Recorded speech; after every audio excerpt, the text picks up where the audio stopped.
जिम्मेदारान मसाजिद को जमीयतुल उलमा हिंद का अहम और मुफीद मशवरा। मसाजिद मुसलमानों के लिए मजहबी व दीनी शाइर की हैसियत रखती हैं। ये अल्लाह का घर और उसके जिक्र व इबादत का मकाम है। जब बंदा किसी ज़मीन को मस्जिद के लिए वक्फ करता है तो वो किता ज़मीन बराह रास्त अल्लाह के हवाले कर देता है। इसके बाद वो जगह मुसलमानों के लिए इंतहाई मुक़द्दस और काबिल एहतराम हो जाती है।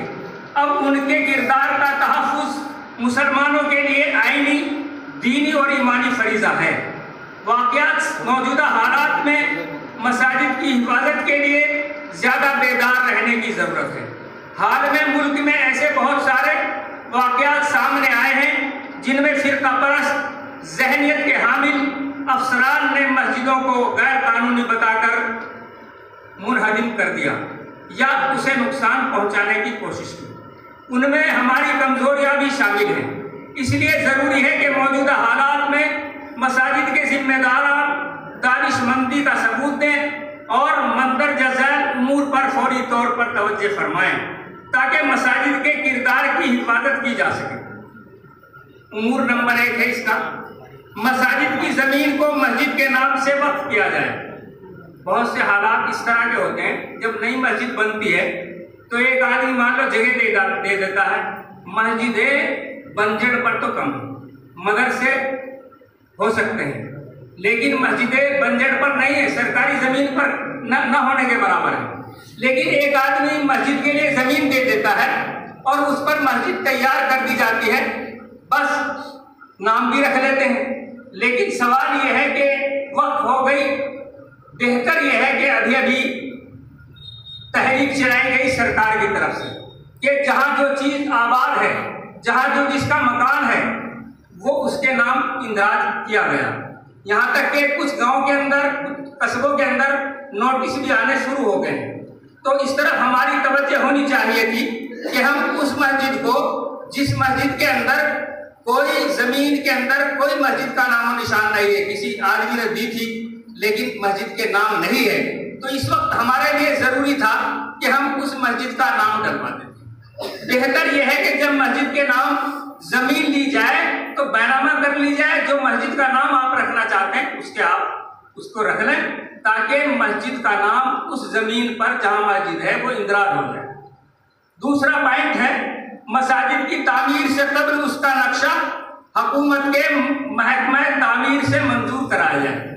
क्योंकि जब आप मस्जिद का नक्शा बनाएंगे और जैसे ये नगर, मान लीजिए ये आपका कस्बा है, नगर पालिका है, यहाँ नगर निगम रुड़की है, जवालापुर है, इस तरह के जो वहाँ होते हैं, जब नक्शा जाएगा तो यकीनी तौर पर उस मस्जिद का या उस मदरसे का नाम इंदराज होगा। तो हम लोग चूँकि बचते इसलिए हैं कि पैसा काफ़ी खर्च होता है, इसलिए भाई उसको बगैर किसी नामो निशान के, बगैर किसी नक्शे के हम बना लेते हैं। तो ये आने वाले वक्त में दिक्कत पैदा हो सकती है। इसलिए जहाँ इतना खर्च करते हो वहाँ इस काम को भी ज़रूर कर लिया करें। आने वाले वक्त में जब इस तरह का काम कोई करें कि उसका नक्शा बनवाएं और नक्शे के तहत ही वो मस्जिद बनाएं। नंबर 3 है, अगर मस्जिद की तामीर का नक्शा पास हुआ है तो उसे अपने पास महफूज रखें, और अगर कोई नक्शा नहीं है तो कदीमी मस्जिद के कागजात इकट्ठा किए जाएं। मतलब कोई भी शक्ल हो, हम इस तरह करें कि उस मस्जिद का कुछ नाम और निशान हमारे पास कागजों के अंदर आ जाए। और ये हम अभी से अगर जुस्तजू लगेंगे, क्योंकि जैसे आपने देखा होगा कि NPR NRC के लिए जब ये प्रोग्राम आया तो हम कितने लोग परेशान रहे, हमने अपने नाम पे दुरुस्त कराए और इस तरीके से काफ़ी लोग उसमें मतलब कामयाब हुए और उन्होंने सही करा ली। भाई आपके आधार कार्ड हो या दूसरी जगहों पर, अगर हम मसाजिद और मुतवल्ली अगर इस काम के लिए लगेंगे और दिलचस्पी रखेंगे कि ये मस्जिद बनी हुई है, किसने इसका वो किया है, किसने ज़मीन दी है, इसका नाम है या नहीं, तो बहरहाल उसको आप करने की कोशिश करेंगे। नंबर 4 है, मस्जिद कमेटी अपने इंतखाबात के कागज दुरुस्त करे। अगर मस्जिद की कमेटी बनी हुई है तो वो उसके कागजात महफूज रखें। अगर मान लीजिए आपने मस्जिद की कमेटी बना करके रजिस्ट्रेशन कराया और उसका बाइलाज और उसके जो जो कागजात हैं उनको आप महफूज रखें। ऐसे बहुत से हैं जिन्होंने मस्जिद की कमेटी बनाई, रजिस्ट्रेशन करा लिया। बहुत से लोग ऐसे भी हैं जिन्होंने मान लीजिए दूसरे इदारों से या दूसरी संस्थाओं से, मान लो वक्फ बोर्ड से भी कराया है, तो वो कागजात मान लो नहीं है, तो आप उनको, ये जरूरी है अइम्मा मसाजिद के लिए और मुतवल्ली के लिए कि वो उनकी पहचान के कोई ना कोई कागजात मुहैया कर लें।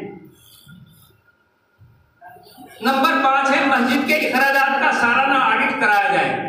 देखो आप लोग चूंकि जुमेरात के अंदर या दूसरी औकात के अंदर मस्जिद का चंदा भी करते हैं, इसके लिए बहुत आसान तरीका ये है, अव्वल तो बहुत से मदारिस इस्लामिया के अंदर उस्ताद रहे होंगे, ये जरूरी है कि आप एक सादा रजिस्टर ले लीजिए और उसके अंदर जो है पहला पन्ना आप आमद का रख लीजिए, उसके अंदर तारीख, तफसील, चंदा कहाँ से आया है और उसके बाद मान लीजिए कितना आया है ये कर लीजिए, और दूसरे पन्ने पर उसका इखराजात यानी खर्च का कर लीजिए, तारीख, बिल नंबर और उसकी तफसील, उसकी रकम। जब इस तरह से आप 1 महीने में कर लेंगे तो 12 महीने में हो जाएगा। 12 महीने का जोड़ करके आप बैलेंस शीट बनवा लीजिए, आय व्यय का ब्यौरा। जब बैलेंस शीट बनेगी किसी मस्जिद की तो उसके नाम से बनेगी, वो प्रूफ आपके पास मौजूद रहेगा। भाई मान लीजिए अगर थोड़ा खर्च भी होता हो तो हम उसके लिए घबराना नहीं चाहिए, बल्कि मस्जिद ही के हिफाजत के लिए वो काम होगा, मस्जिद की हिफाजत के लिए उसका खर्च भी होगा। तो आसानी के साथ आप जो कर सकते हैं, आप सब इस काम के अंदर माहिर हैं, उसका आमद भी लिखें। मान लो जुमेरात को प्रसिद्ध बहुत सौ के यहाँ मौजूद हैं तो रसीद चढ़ा दीजिए।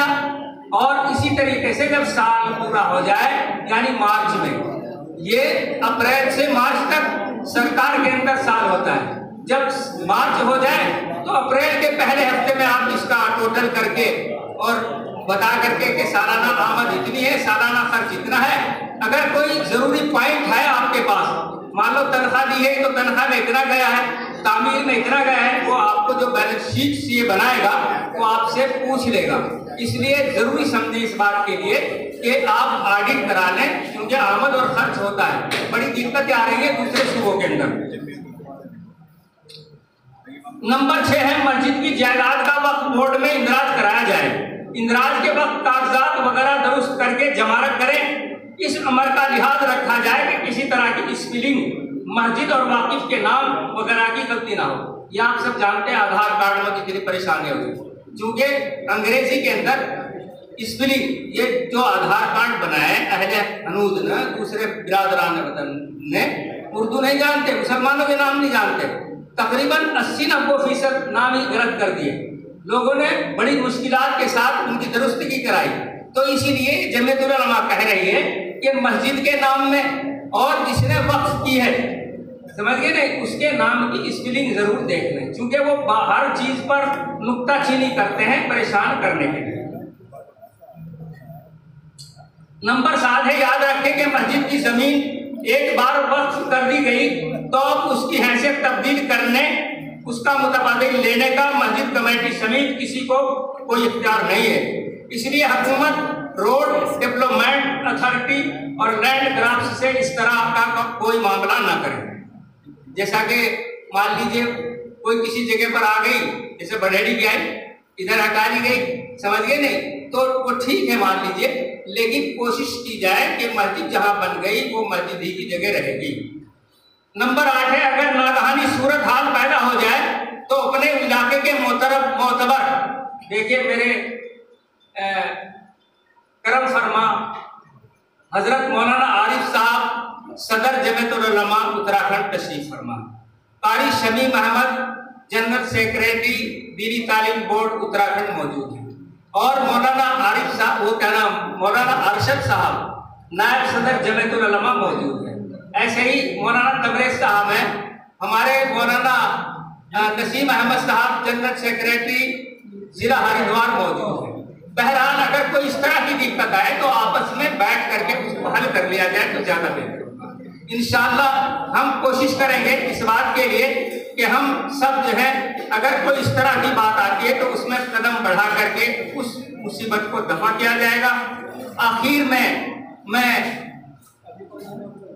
मदारिस से इस मदरसा मुल्ला महमूद के बानी के वालिद मोहतरम खलील अहमद और उनके भाई से दरख्वास्त करता हूं कि उनका ये बनाया हुआ पौधा और ये उनके लिए सदका जारिया है, इसको बढ़ाने में वो हर मुमकिन कोशिश करें और जो भी खिदमत हमारे लिए वो समझें। अगर ज़रूरत मान लीजिए किसी भी तरह की हो, मान लो उनको हाई स्कूल से इंटर बनाना है, इंटरमीडिएट तक, या और कोई ज़रूरत समझते हो, तो इंशाअल्लाह उनके लिए मास्टर गुलजार साहब यहाँ तशरीफ़ फरमा है और आप किसी भी वक्त मदरसा मखदूम बख्श महल्ला सोत रुड़की में तशरीफ़ लाएं। इंशाअल्लाह हर मुमकिन कोशिश की जाएगी कि उनके इस काम को, उनकी इस खिदमत को आगे बढ़ाने में इंशाअल्लाह कोशिश की जाएगी।